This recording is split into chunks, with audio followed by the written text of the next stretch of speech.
Hey everyone, and welcome to today's explainer. So, if you're currently learning English, you probably already know that one of the absolute most stressful situations you can find yourself in is ordering food at a restaurant. We've all been there, right? You're starving, there's a huge line behind you, and suddenly your mind just goes blank and you completely forget the English word for water. Well, don't worry because you are definitely not alone in this. Today we're going to explore this ultimate toolkit together to really build up your confidence. I want you to treat this explainer as our shared step-by-step guide for navigating English-speaking restaurants. We are going to break down the entire dining experience into super simple, bite-sized pieces, okay? Let's dive right into this. Take a quick look at our agenda for today. We've got 6 straightforward steps to cover. Arriving at the restaurant, reading the menu categories, placing your food order, handling mid-meal requests, paying the bill confidently, and we'll wrap up with some great tips for speaking confidence. Let's jump straight into step 1. All right, step 1, arriving at the restaurant. To help lower our anxiety right off the bat, it really helps to remember that dining out is not some big mystery. It's actually just a simple checklist of highly predictable steps, which we can map out right here like a flowchart. Arrival, ordering, dining, and departure. When we're standing there at the restaurant door, feeling a little nervous, we only need to focus on step 1, just getting in the door. This very first interaction really sets the tone for the entire meal. And the good news, you barely need any words at all to get off to a great start. A simple smile and a cheerful hello go a tremendously long way when you're greeting the host. It builds that social comfort instantly. Oh, and later, at the very end of this timeline, during departure, we'll also briefly touch upon some cultural etiquette, like tipping. But for now, just seeing this whole process as a logical, easy-to-follow sequence makes it so much easier to master, don't you think? So we've walked in, we've smiled, we've said hello. Now, here is your core phrase for actually getting seated. Hello, a table for 2, please. Let's just repeat that phrase slowly out loud together to really focus on clear pronunciation and rhythm.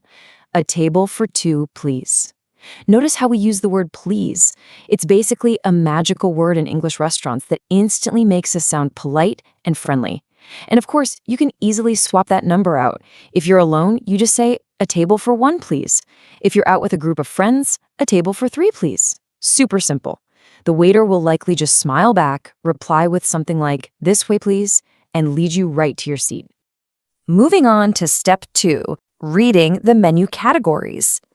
Okay, so we've successfully navigated the entrance, and now we're sitting down at our table. Time to see those food options. Often, the waiter will just hand over the menu right away. But if they don't, no big deal. We can just politely ask, can I have the menu, please? Now, once we open that menu, we are going to see a whole lot of words, which can be overwhelming. But here's the trick. They're almost always grouped into these specific categories. I want you to think of the menu as these 4 simple blocks. First up, we have starters. These are the small foods we eat first, right? Things like a bowl of tomato soup or a small salad. Next are the main courses. This is the big stuff, the principal dish, like a hamburger, chicken, or a nice plate of pasta. After that, my personal favorite, by the way, desserts. These are the sweet treats at the end of the meal, like chocolate cake or ice cream. And finally, drinks, like water, juice, or soda. Scanning these categories is also the absolute perfect time to look for any specific dietary preferences you might have, such as vegetarian or gluten-free options. Mastering these 4 core blocks means you'll never feel lost looking at an English menu ever again. Which brings us to step 3, placing your food order. All right, pay attention because this is the most important step of the whole explainer. We've decided what we want to eat, and the waiter is walking back over to our table. Quick nonverbal tip here, remember to maintain gentle eye contact with the waiter when you speak. It makes your spoken English sound much more natural and confident. Now, as beginners, listen to me closely. We do not need complex grammar to order food. You can completely forget about trying to construct perfect, complicated sentences in your head. We only need these 3 simplified sentence stems. Are you ready? Can I have, I would like, and I'll have, which is just short for I would all have. These 3 phrases are incredibly polite, they sound completely natural to native speakers, and they work perfectly every single time. Oh, and if you aren't sure what to get, this is actually a really great time to ask for a recommendation to discover some exciting new dishes. You can simply ask the waiter, "What do you recommend?" Let's do a quick role play test. If the waiter asks this question, how exactly do we handle it? They'll approach your table, take out their notepad, smile, and ask, "Are you ready to order?" Now, if we still need a little more time to decide, we can just politely say, "Just a minute, please." But if our stomachs are rumbling and we are ready to go, we simply say, "Yes, I am." And here is exactly how we respond as the customer using one of those core stems we just learned. "Yes, I would like the hamburger, please." It is honestly amazing how simple it is to just plug the food we want right into the middle of that sentence. You could say, "I would like the tomato soup, please," or "I'll have the pasta, please." And again, adding that please at the very end builds instant social comfort. The waiter's probably going to repeat the order back to us just to be absolutely sure they got it right, and we just reply, "Yes, that's right, thank you." Boom, order placed. Let's look at step 4, handling mid-meal requests. So, our food has arrived, the waiter has told us to enjoy your meal, and we've politely said thank you. We're eating, the food is great, we're having a wonderful time, but, it is completely normal to need a few extra things while we eat. If we need the waiter's attention, we don't need to wave our arms wildly. We can just follow a really simple 3-step nonverbal sequence. Step 1, make eye contact when they walk by. Step 2, smile. Step 3, clearly say, "Excuse me." This specific sequence helps build genuine social comfort and really eases that language anxiety.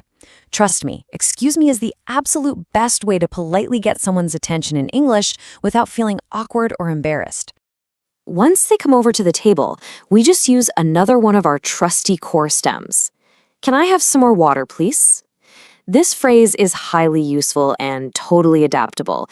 We can use it for absolutely anything we might need. "Can I have some more bread, please? Can I have some napkins, please?" Now, let's do a quick self-assessment question right here. How would you ask the waiter for an extra fork? Think about it for a second. Exactly. You'd say, "Can I have another fork, please?" See? It keeps the conversation simple, polite, and completely stress-free. Now, sometime during the meal, the waiter is going to come over and check on us. They'll ask something like, "Is everything okay?" Now, we could just say yes, but let's level with our vocabulary a bit with the word delicious. Delicious means very, very good. If we look up, give a big smile and say, "Yes, it's delicious. Thank you." We are providing a highly positive response that really complements the food. And saying this with a genuine smile is by far the best way to handle the interaction confidently without feeling embarrassed or shy. Waiters love hearing this. All right, step 5, paying the bill confidently. Okay, the plates are totally empty and we are wonderfully full. This is the end of the meal and it's time to wrap up the interaction. We're going to use our mid-meal skills to get the waiter's attention again by making eye contact, smiling, and saying, "Excuse me." But what exactly do we ask for here? Well, there's an interesting little cultural difference to note. If you are in the UK, people generally ask for the bill. But if you are in the US, people usually ask for the check. Now, I want to assure you as an international traveler, both of these terms are perfectly correct and wide-wing understood absolutely everywhere. If we ask for the bill in New York or the check in London, they will know exactly what we mean. So don't stress about mixing them up. And remember, depending on the country you're in, this is also when you'll want to think about local tipping etiquette.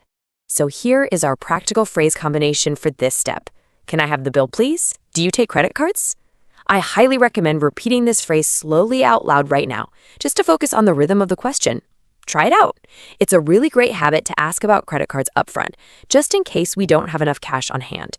The waiter will bring the paper, we hand them our card by saying, "Here you are," and the transaction is done. Easy as that. As we stand up to leave, remember to finish the whole exchange with a cheerful thank you and goodbye. That polite finish just shows we really appreciated the service. Finally, step 6, tips for speaking confidence. Wow, look at that. We now know the exact roadmap from walking in the front door to paying the bill.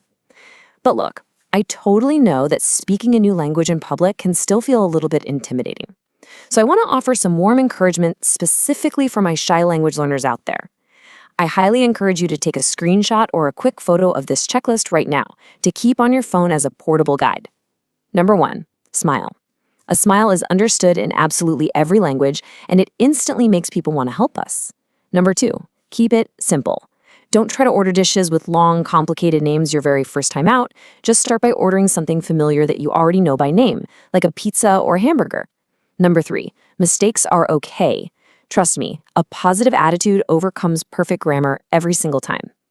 And number 4, practice at home with a friend. This is huge. Make sure to explicitly switch roles so you can practice both sides of the conversation, acting as both the customer and the waiter. Role-playing is the secret to building real speaking confidence. Also, try recording your practice sessions on your phone. It's an amazing way to hear and improve your pronunciation before you ever even step foot in the restaurant. And that brings us to the end of our explainer for today. I want to leave you with this fun, low-pressure question. What simple meal will you order first? Will it be a delicious pizza with extra cheese and mushrooms? Will it be a big bowl of pasta with tomato sauce? Or maybe a classic hamburger? Whatever it is, I want you to literally imagine ordering it right now using the simple, polite phrases we learned today. We have the tools, we have the structure, and we are absolutely ready to dine out with confidence. Keep practicing those phrases, keep smiling, and I will see you in the next explainer.